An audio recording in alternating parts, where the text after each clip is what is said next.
Bonjour, Inès Devich, donc je suis déléguée régionale de l'UNEP Normandie. Je représente l'Union nationale des entreprises du paysage et je vous présente aujourd'hui les métiers. Donc l'UNEP, l'Union nationale des entreprises du paysage, on représente un certain nombre d'entreprises sur le secteur normand. On est également présent sur l'ensemble du territoire.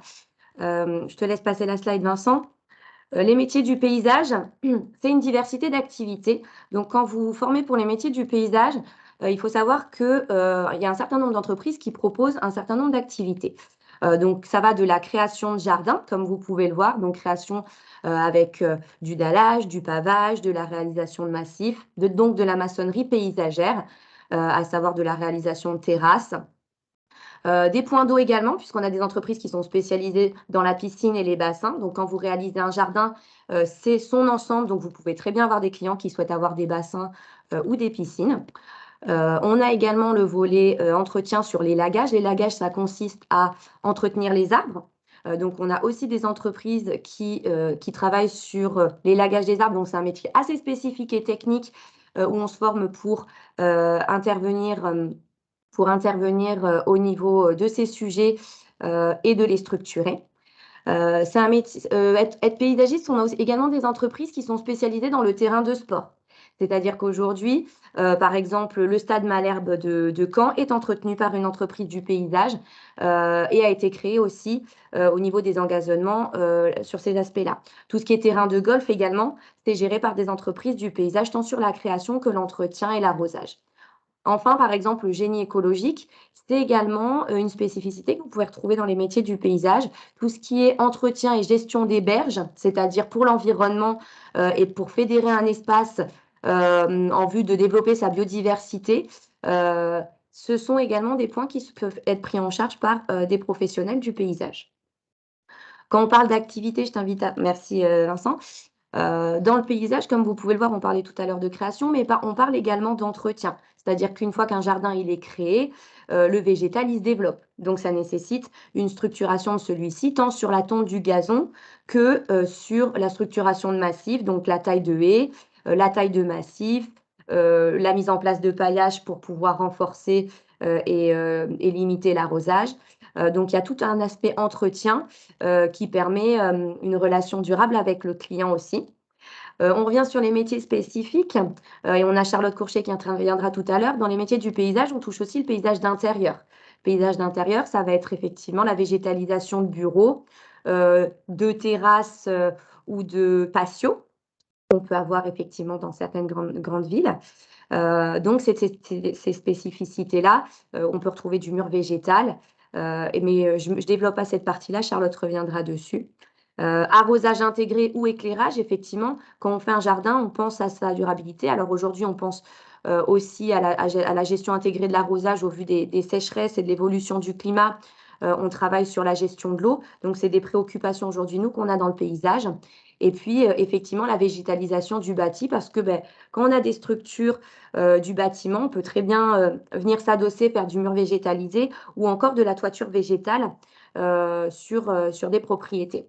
Donc, il faudrait effectivement que vous ayez en tête que le paysage, quand on travaille dans le paysage, c'est assez vaste. C'est un métier très diversifié en activité, donc pas du tout monotone, je dirais. Et donc, comme un chantier et un client ne font pas les autres, vous voyez bien hein, chez le particulier, on a toutes les volontés ne sont pas toutes les mêmes d'un chantier à l'autre, donc vous n'aurez jamais le même chantier à effectuer, et ça, c'est assez épanouissant dans le paysage de travailler sur cet aspect-là. Merci Vincent. Donc, au niveau des métiers qu'on va retrouver, donc vous voyez qu'on a une certaine diversité d'activités, donc forcément derrière des métiers assez polyvalents. Donc, des paysagistes qui sont spécialisés dans l'entretien, donc qui vont avoir à gérer en équipe des chantiers. Généralement, quand on travaille dans le paysage et qu'on est sur le terrain, on ne travaille jamais seul, on est toujours en équipe de 2 ou 3. Conducteur d'engin, puisque aujourd'hui, quand on fait de la création, effectivement, il faut pouvoir conduire des mini-pelles, pouvoir tirer des remorques, pouvoir creuser effectivement des trous sur le chantier. Donc, on a forcément des spécificités sur la conduite d'engin. Tout ce qui est maçonnerie, on parlait tout à l'heure de réalisation d'escaliers, de pavage, de dallage, de réalisation de terrasses en bois. Donc ça nécessite effectivement une certaine technique et précision dans la réalisation de travaux. Et donc ça fait partie des formations que vous pouvez suivre quand vous entrez dans le métier du paysage. Paysagiste en création, puisque comme je vous le disais, ça regroupe tous ces aspects-là. Tout ce qui va être clôture, portail, ça fait partie d'un jardin, et donc vous créez, vous innovez. Donc c'est aussi l'avantage de travailler dans le paysage sur ces aspects-là. Élagueur, donc un métier spécifique puisque vous allez être formé à monter dans les arbres en toute sécurité. Donc vous êtes plus dans les airs que sur terre, dans ces arbres qu'il faut entretenir au quotidien, je dirais, en termes de sécurité dans les jardins et une connaissance aussi du végétal. Vous montez généralement pas seul, vous avez toujours un homme de pied qu'on appelle, donc quelqu'un qui vous assure, comme en escalade. Donc voilà. Chef d'équipe, selon les tailles d'entreprise, on va revenir sur les chiffres clés, les tailles d'entreprise, vous allez avoir un chef d'équipe pour manager et encadrer les équipes sur le terrain. Donc cette personne-là, elle va être sur votre supervision sur le terrain. Là, le métier technico-commercial, où là, on a vraiment plus un profil qui va chiffrer des devis. Puisque quand vous avez un client, vous réalisez des devis, vous pouvez même être amené à faire des plans. Vous avez des rendez-vous sur le terrain pour vendre le chantier et pour le suivre. Donc ça, c'est le poste de technico-commercial qu'on peut appeler également conducteur de travaux pour les entreprises qui font du marché public. On reviendra tout à l'heure sur les différentes typologies de chantiers. Le paysage d'intérieur, puisque du coup, c'est un métier très à part entière. Charlotte reviendra dessus, je vais pas m'étaler sur le sujet. Et puis, technicien de piscine, bassin ou arrosage, où là, effectivement, toutes les entreprises ne font pas cette typologie de travaux. Et on a vraiment des entreprises avec des profils terrain qui sont spécialisés dans ce domaine-là. Donc voilà au niveau de la diversité des métiers. Si on revient sur les chiffres clés de la profession, aujourd'hui, donc à l'échelle nationale, puisqu'on représente l'ensemble des entreprises du paysage de France, c'est plus de 30 000 entreprises. Aujourd'hui, les points importants sur cette slide, je dirais que c'est les 30 000 entreprises et surtout la taille des entreprises, puisqu'aujourd'hui, on représente toutes les entreprises du paysage, donc des entreprises qui ont plus de 50, voire une centaine de salariés. Mais on a également des entreprises qui ont en moyenne moins de 2 salariés. Donc c'est important de le savoir puisque selon la taille de l'entreprise, on n'a pas la même typologie de chantier et on ne va pas avoir les mêmes métiers. Donc comme je vous le disais, on a majoritairement des métiers de terrain avec une moyenne d'âge de salariés de 35 ans en moyenne. Donc c'est des âges assez jeunes. Et donc avec des métiers qui vont de métiers sur le terrain jusqu'aux métiers de bureau et avec des spécificités assez différentes, mais des travaux assez manuels effectivement sur le terrain. Au niveau des entreprises, donc de 2 à 50 salariés, selon la taille des entreprises, vous n'allez pas avoir la même typologie de clients et la même typologie de chantier. On reviendra dessus tout à l'heure. En Normandie, c'est plus de 1 700 entreprises sur le territoire normand. Donc nous, aujourd'hui, on représente les 5 départements de la Normandie. C'est plus de 1 100 actifs, donc employés dans la filière.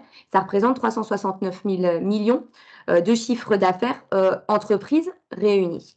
Donc ces entreprises, elles sont réparties sur les 5 secteurs. Nous, aujourd'hui, on vous accompagne pour trouver des entreprises. C'est un secteur qui se fait beaucoup par apprentissage. Donc, c'est-à-dire que vous allez être en partie à l'école, mais aussi en entreprise pour vous former. Donc, une partie théorique à l'école, une partie pratique en entreprise pour des stages ou de l'apprentissage.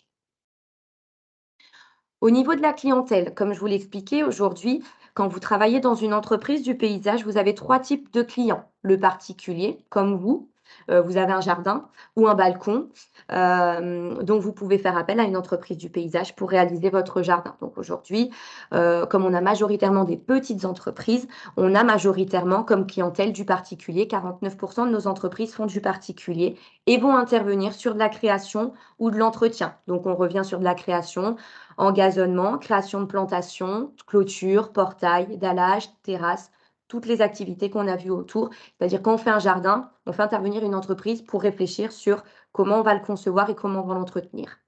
Le deuxième type de public qu'ont les entreprises, c'est le marché public, les collectivités. Par exemple, le tramway de Caen, les jardins, les parcs et jardins de la ville de Caen, de la ville de Coutances ou de la ville d'Évreux peuvent être réalisés par des entreprises du paysage, les ronds-points, les abords de ronds-points. Voilà, ce sont des aménagements qui peuvent être réalisés par des entreprises du paysage. Le troisième public, c'est ce qu'on appelle le privé, c'est-à-dire que ça va être les copropriétés ou le pourtour d'entreprises comme des carrefours ou des entreprises qui veulent aménager le contour de leur bâtiment. Donc ça, c'est la troisième typologie d'entreprise sur lequel les entreprises peuvent intervenir.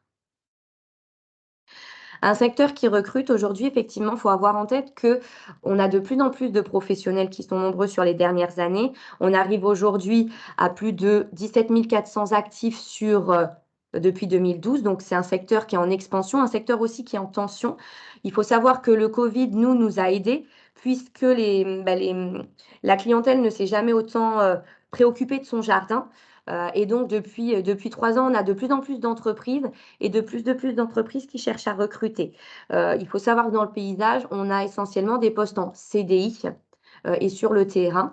Des CDI, donc ce qui est intéressant, c'est de voir effectivement que la majorité sont en CDI, en contrat d'apprentissage. Généralement, les chefs d'entreprise qui prennent des contrats d'apprentissage embauchent par la suite. Donc voilà, c'est intéressant de savoir qu'aujourd'hui, notre secteur se porte bien en termes de santé et qu'aujourd'hui, nos paysagistes, en termes de portefeuille client, ils ont de la visibilité au moins sur le premier semestre jusqu'à septembre. Un secteur dynamique, donc pour vous donner une idée en termes de postes à pourvoir en 2022, c'est 11 600 postes qui sont à pourvoir sur le secteur, la filière. 28% des salariés ont été formés en 2020, donc c'est un secteur qui forme. Comme je vous le disais, aujourd'hui, la force du paysage, c'est que c'est un secteur qui se fait beaucoup en apprentissage, mais qui peut se faire aussi en formation scolaire. Donc c'est à avoir en tête, effectivement, si demain vous souhaitez vous former, on a des entreprises qui forment et qui vous accompagnent en apprentissage, et on va revenir après sur les typologies de formation. Voilà. Au niveau des formations, vous voyez là un petit peu la carte de la Normandie avec l'ensemble des centres de formation qui sont présents sur la Normandie. En Normandie, c'est 16 établissements de formation. Donc 16 établissements qui forment du CAP, pas à l'école d'ingénieurs, puisque les écoles d'ingénieurs se trouvent à Lille ou à Angers, mais au moins jusqu'au BTS ou à la licence. Donc, à vous effectivement de vous rapprocher et de vous connecter sur notre site internet Les Métiers du Paysage ou de vous faire conseiller via l'orientation, via l'agence de l'orientation et des métiers qui pourra vous conseiller sur les formations existantes. Mais aujourd'hui, effectivement, il faut avoir en tête que les formations vont du CAP à l'école d'ingénieurs en apprentissage ou en formation continue. Et donc, je vais laisser la parole à Jean-Jacques Amiot, professionnel du paysage, gérant d'une entreprise, qui va pouvoir vous expliquer un peu plus en détail voilà, les activités qu'il fait et son parcours jusqu'à là. Merci. Oui, bien, bonjour à tous. Voilà, je suis Jean-Jacques, on ne entrepreneur du t'entend paysage. pas. Si, c'est bon. Pardon, il y a le micro. Bonjour à tous. Donc, je suis entrepreneur du paysage On ne t'entend pas. depuis 14 ans. Mon micro est ouvert. Mon micro est ouvert. Vous ne m'entendez pas? Moi, je vous entends. Moi, je vous entends aussi. Oui? Bon, parfait, parfait. Ah. Donc, entrepreneur du paysage, effectivement, depuis une quinzaine d'années. J'ai repris l'entreprise familiale qui, elle, a 43 ans d'existence. Donc, l'objectif, c'était de vous témoigner le fait que, en 43 ans d'existence, le métier a beaucoup évolué. Hein, et on est passé d'un métier où, effectivement, on faisait une grosse part d'entretien et de petites créations végétales, ce que faisait mon père.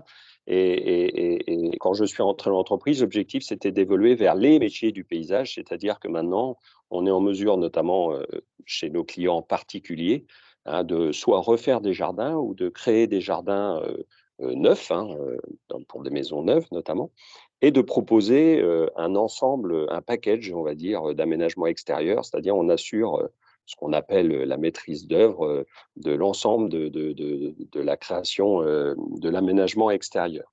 C'est-à-dire qu'on est capable, on passe de la création sur informatique, hein, on fait des plans à nos clients, on les accueille au bureau, on fait des plans, donc on vend notre prestation, et ensuite on va du terrassement primaire, hein, les terres, les terrassements, les mises en place de cailloux, les réseaux, on passe de l'électricité, on passe de l'eau, et ensuite on évolue vers tout ce qui est maçonnerie paysagère, pose de terrasses bois, on travaille le bois. Donc, je voulais vous témoigner le fait qu'au sein de notre entreprise, on a plusieurs corps de métier, en fait. Hein.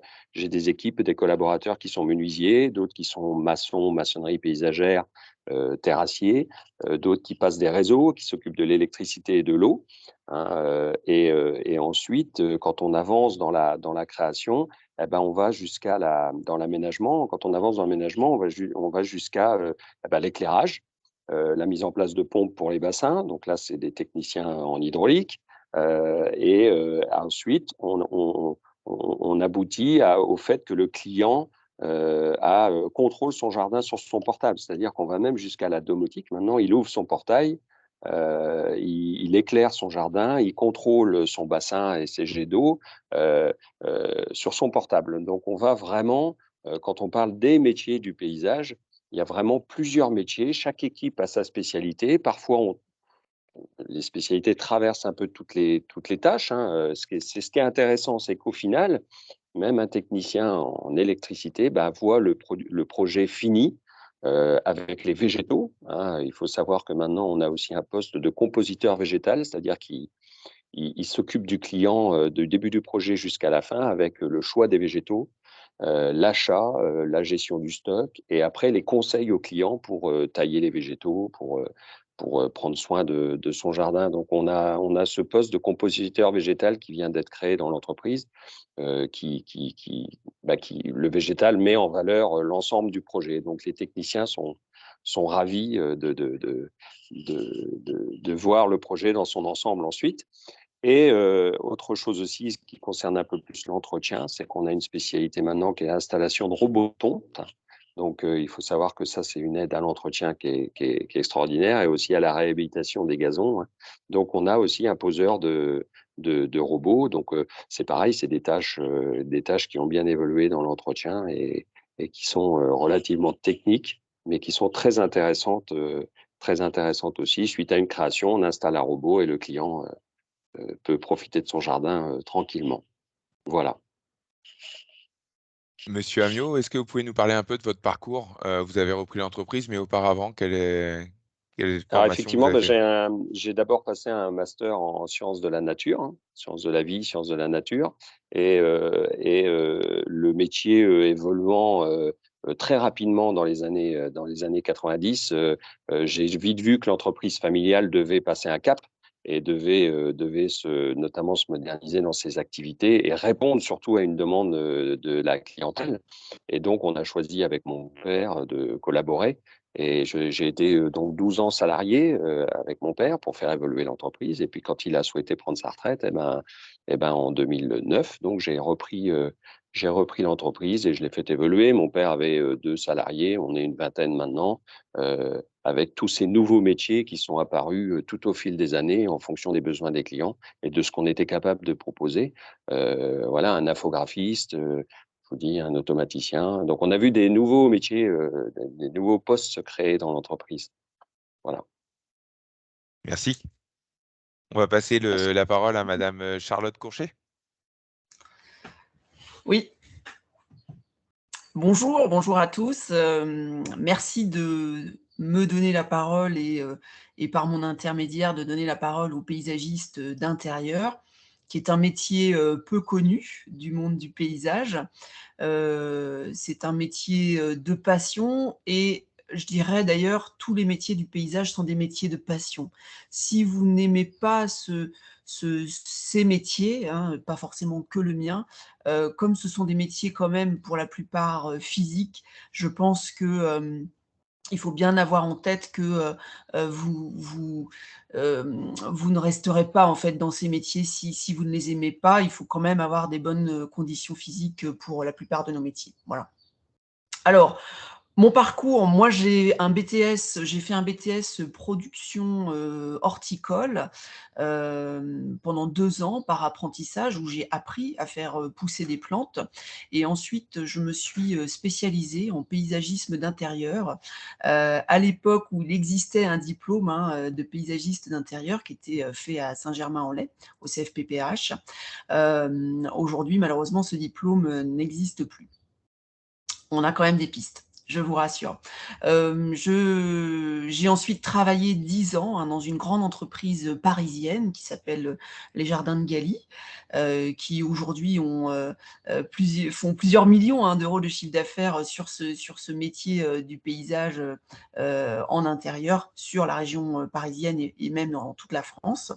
J'ai ensuite créé mon entreprise en 2010 qui s'appelle BioWork, où nous sommes 3 actuellement, hein, dans l'entreprise et nous installons donc des plantes et pots dans les bureaux, sur les terrasses. On aménage aussi des plantes et des créations artificielles comme des tableaux de mousse. Et on propose donc toutes ces prestations, soit à l'achat et ensuite en entretien ou en location-entretien qui est beaucoup la mode aujourd'hui. Je voudrais faire un focus sur, un petit peu essayer de cadrer, où est pratiqué notre métier. En fait, notre métier se pratique dans les grandes villes, donc pour tous ceux qui voudraient, pratiquer ce métier, il faut savoir que, il faut migrer, hein, dans les grandes villes. Pourquoi? Parce qu'on est paysagiste d'intérieur et donc du bâti et généralement, il faut quand même avoir les moyens, hein, pour, pratiquer notre métier. Donc ce sont, des entreprises, des sièges sociaux qui nous achètent nos prestations, donc on va les retrouver dans les grandes villes. La première étant la capitale, Paris, mais vous avez aussi des entreprises qui sont situées à Lille, Lyon, Strasbourg, Nantes, Marseille ou Bordeaux. Donc il faut être prêt à aller habiter dans une grande ville pour pratiquer notre métier. Pourquoi? Parce que notre objectif, c'est vraiment d'apporter de la nature aux citadins. Pour qui? Donc, comme je l'ai dit, pour des entreprises, pour des espaces privés ou publics, des hôtels ou des restaurants. Le but, c'est de leur apporter du bien-être. Nous sommes vraiment au service, hein, de ces personnes pour leur rendre la vie, plus jolie, plus agréable, moins stressante et donc nous sommes vraiment dans la catégorie, prestataire de services. Les atouts de notre métier, on se sent vraiment utile. On est des métiers, qui sont vus, donc on est au contact, du client. On est, souvent remercié pour ce que l'on fait et donc c'est vraiment, valorisant, parce que, souvent les personnes nous demandent des conseils, sur leurs plantes, vertes, à titre personnel. Aujourd'hui, quelles sont les qualités, hein, qu'il faut avoir, pour, pratiquer notre métier? Donc, je dirais la première des choses, c'est de connaître les plantes vertes et leurs besoins. C'est pourquoi moi je vous incite fortement à passer, soit par, des bacs, production horticole ou des BTS production horticole qui vont d'abord vous apprendre à faire pousser des plantes. Pourquoi? Parce que nous continuons, hein, nous valorisons un petit peu ce métier. On fait pousser des plantes dans des pots, hein, la plupart du temps, puisque nous sommes sur le bâti, dans les entreprises.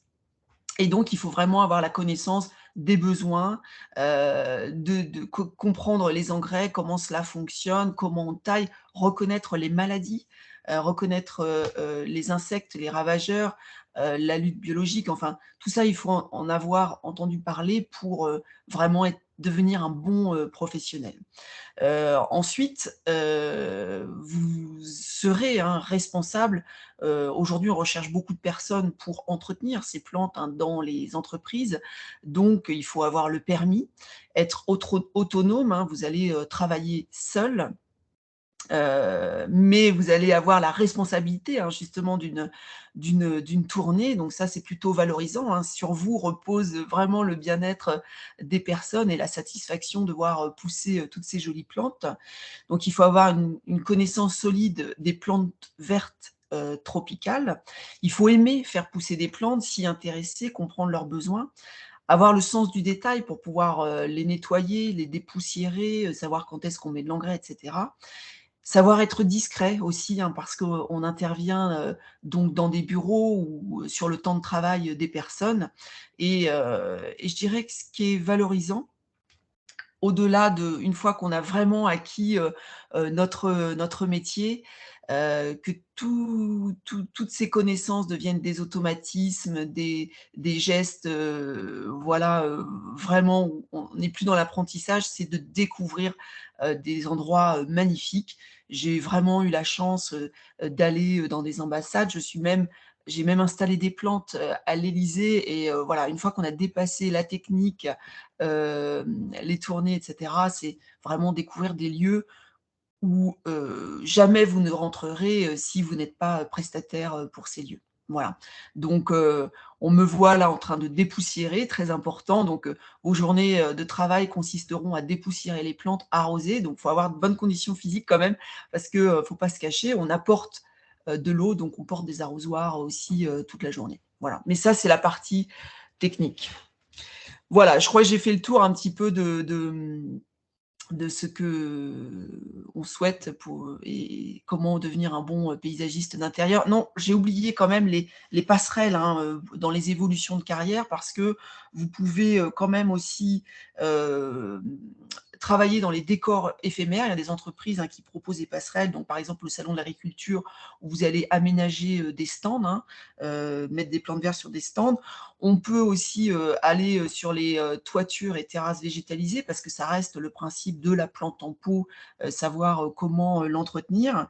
Et puis aussi technico-commercial, si vous avez plutôt une fibre commerciale, vous pouvez bien évidemment aussi vendre et proposer ces plantes en pot pour les entreprises. Voilà. Merci de votre écoute. Merci beaucoup.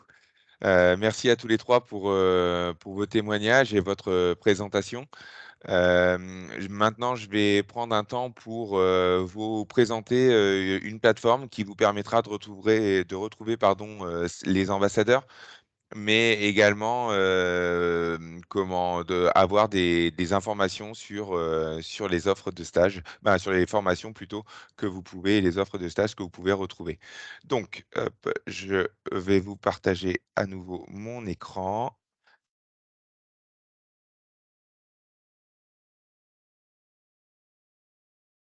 Alors, vous avez, l'Agence régionale de l'orientation et des métiers a permis et a créé, une plateforme qui s'appelle Destination Métiers.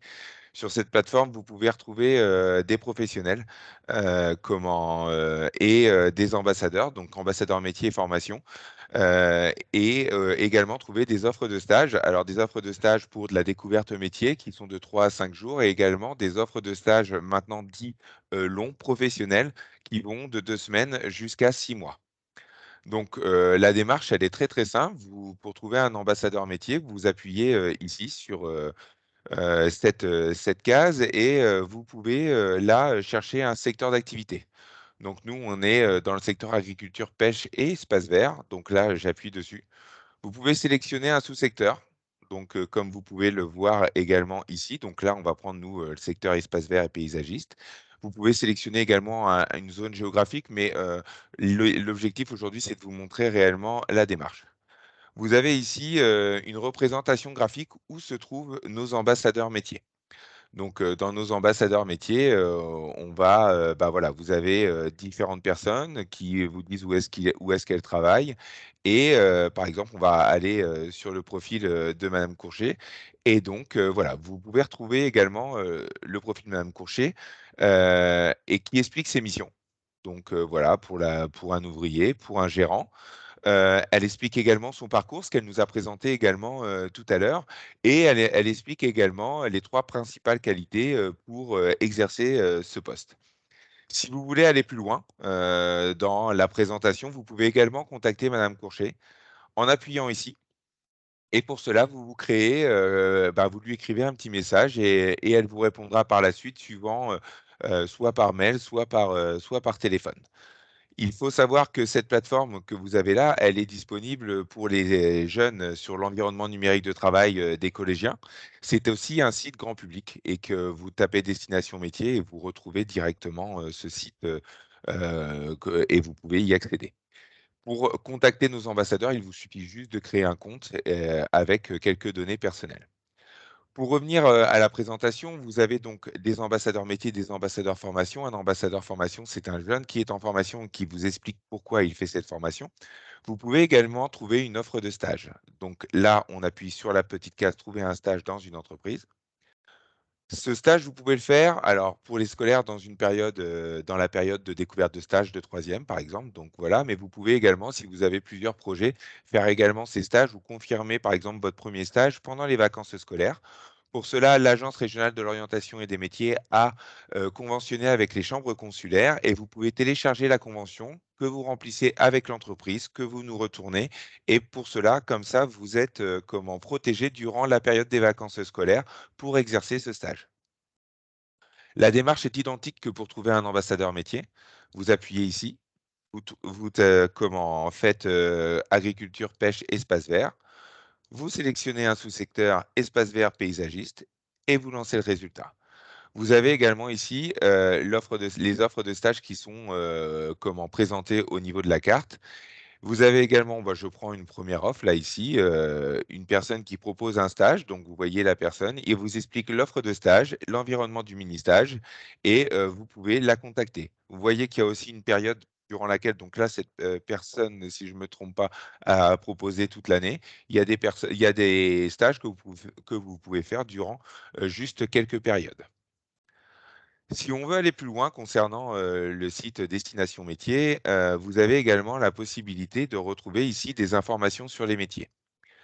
Si par exemple, voilà, vous avez toutes les informations sur les différents secteurs d'activité et tous les différents outils que vous pouvez retrouver, des vidéos de professionnels.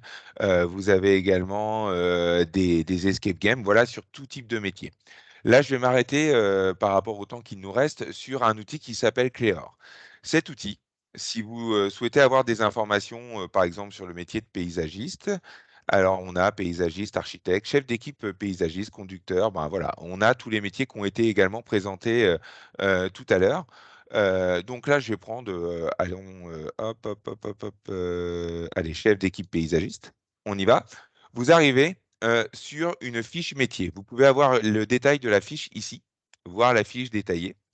Vous avez des données, alors Grand Ouest, sur les conditions de travail. Après, ce sont des chiffres, ils sont des fois à remettre à jour, mais vous avez une idée à peu près de ce qui se passe pour les différents métiers. Donc, on a le type de contrat, le temps de travail, le salaire et l'apprentissage. On a également les offres d'emploi, les perspectives d'emploi et l'accès aux sites qui permettent d'accéder à ces offres d'emploi, les périodes de recrutement, les secteurs qui emploient. Donc là, vous avez voilà, hein, les entreprises en Normandie. Ça emploie, comme vous pouvez voir sur la carte, l'employabilité est un peu partout en Normandie. Vous avez également, vous pouvez télécharger des répertoires d'entreprises ici. Et vous avez à peu près le profil des personnes qui travaillent dans ces métiers. Et là, vous vous dites, ben, j'aimerais bien aller un peu plus loin, mais quelle formation je dois faire pour accéder à ce métier? Donc là, vous appuyez, vous avez un petit onglet là-haut, hein, formation et débouchés. Vous sélectionnez un niveau de formation, bac+2, bac+3, ça va du CAP également. Donc là, on fait un petit bac+2, BTS, voilà. Et là, vous avez les établissements de formation qui vous proposent cette formation en Normandie. Et quand vous appuyez, par exemple, je prends un au hasard, plus d'informations, vous avez l'adresse et les coordonnées de l'établissement pour les contacter et pour voir lorsque les formations ont lieu. Là, vous avez par exemple le début et la fin de la formation qui vous sont présentés ici.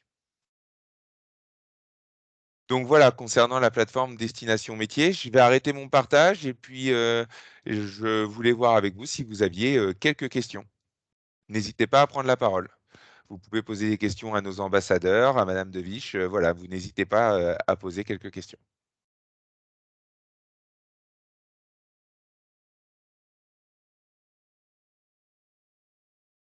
Je pense que nous avons été très clairs. En termes de rémunération, on peut s'attendre à quel type de salaire en début de carrière pour ce type de métier? Je vais laisser la parole peut-être à Jean-Jacques ou Charlotte selon les postes que vous avez. Oui. Eh ben, en début de carrière, on peut parler ça va être plus facile pour moi de parler en net peut-être, mais je crois que mes premiers salaires sont à 1 500 € net. Et pour être clair, mon salaire le plus élevé est à 2 600 € net. Voilà, pour un technicien et pour un chef d'équipe. Il faut savoir que la grille de salaire conventionnelle du paysage est largement dépassée par nos entreprises parce qu'on a besoin de motiver aussi, hein, c'est un facteur de motivation et c'est très important, surtout en ce moment. Donc, effectivement, on va dire, des bons niveaux de salaire avec après un système de primes, hein, de primes semestrielles et de primes annuelles, hein, qu'on met en place, on va dire, quand l'entreprise va bien, on repartage, on fait un système de redistribution. Voilà. Qui peut porter à, je crois que l'année dernière, c'était quasiment un 13e mois. 13e mois de prime. Voilà. Et dans notre partie, dans notre métier, en fait, on va plutôt commencer, nous, à 1 600 € net. Il faut savoir que comme vous gérez une tournée, vous avez un véhicule de service qui est mis à votre disposition. Bien évidemment, essence, enfin, vous avez des avantages en nature, entre guillemets. Et pour un très bon technicien, on arrive à 2 000 € net assez rapidement. Je dirais en 3-4 ans, grand maximum, vous arrivez à ces montants-là. Mais il faut savoir aussi que parallèlement, vous êtes situés dans les grandes villes aussi où la vie reste quand même un peu plus chère. Voilà. Après, nous, on n'est pas sur des amplitudes de travail, je voudrais en parler aussi, vu que ce sont des tournées répétitives, il faut aimer aussi, hein, je dirais le confort de la routine. Et ce sont des tournées de 35 heures par semaine. Voilà, les gens qui ne souhaitent pas forcément faire des journées à rallonge comme on peut voir dans les espaces verts, c'est plutôt pas mal, notamment pour les mamans qui ont des enfants. Voilà. Merci beaucoup. Alors, il y a monsieur René Cassin qui demande: est-ce difficile d'être patron?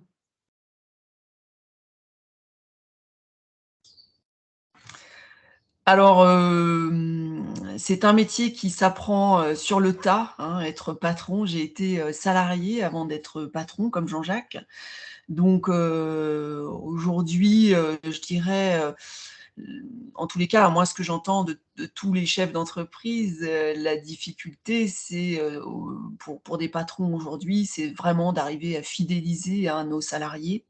On a un turnover important, hein, dans toutes les entreprises parce qu'on est sur une génération un peu zapping, qui a soif d'apprendre et de découvrir pas mal de choses différentes dans leur carrière.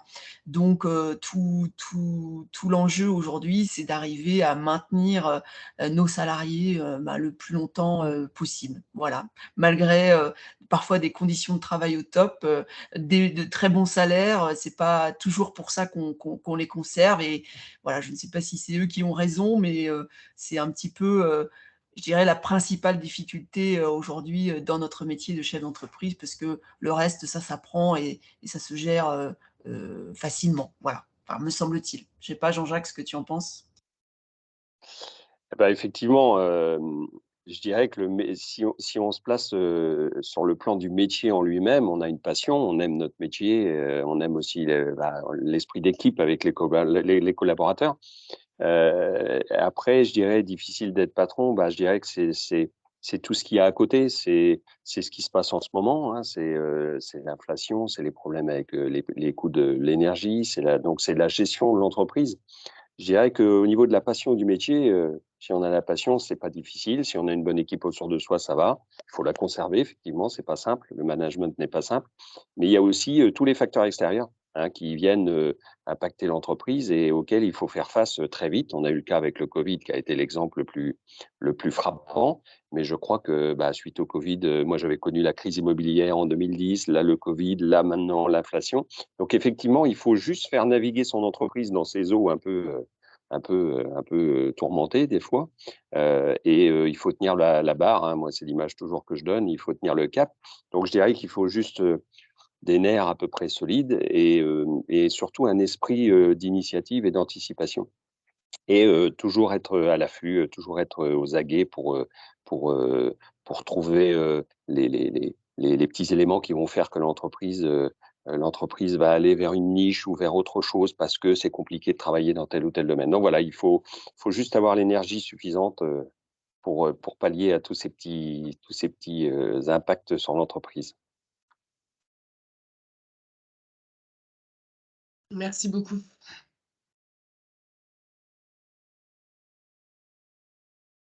Avons-nous d'autres questions?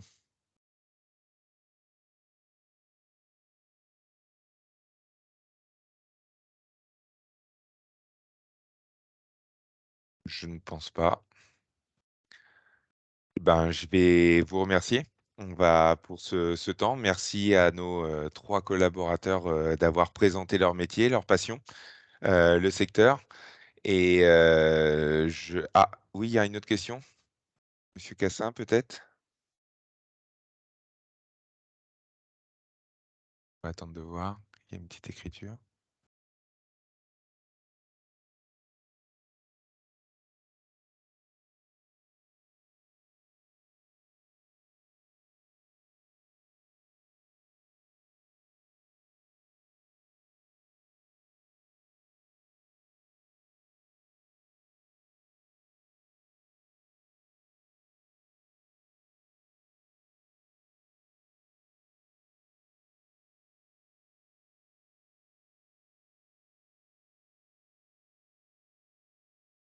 Est-ce que l'hiver, il y a toujours autant de demandes?